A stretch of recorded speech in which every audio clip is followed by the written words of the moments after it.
This November, no matter the outcome, we will elect our 47th chief executive. But first, we're going to take a look back at how the presidents became president. This is your countdown to 47.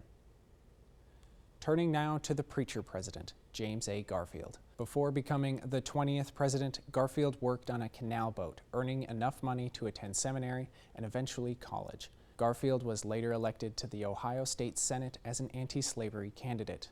At the outbreak of the Civil War, Garfield advocated the coercion of seceding states to rejoin the Union.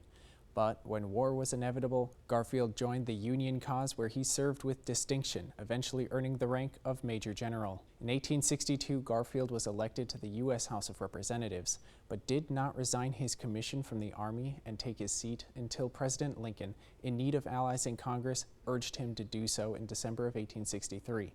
He went on to serve 9 terms there, during which time he maintained a focus on financial policy. In 1880, Garfield campaigned for president on behalf of his friend John Sherman. Sherman failed to obtain the Republican nomination, but after 36 ballots, Garfield himself was nominated. He and running mate Chester Alan Arthur defeated opponent Winfield Scott Hancock in the general election. Garfield was set to become the 20th president of the United States. President Garfield's main focus would be to take on the patronage system, drawing the ire of powerful members of Congress. Among them was Senator Roscoe Conkling of New York.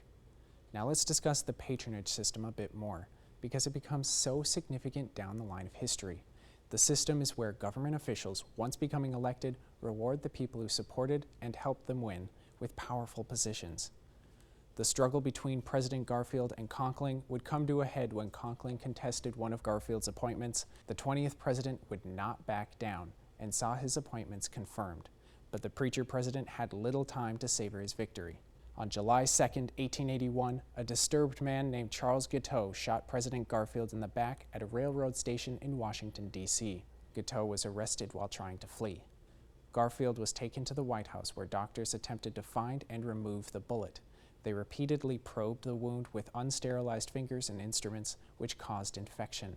The president suffered for months as the infection grew worse, until he eventually succumbed to his wounds. Garfield became the second president to be assassinated.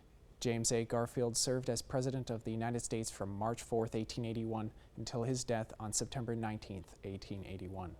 The presidency now fell upon Chester Arthur, who would seek to rise above party politics.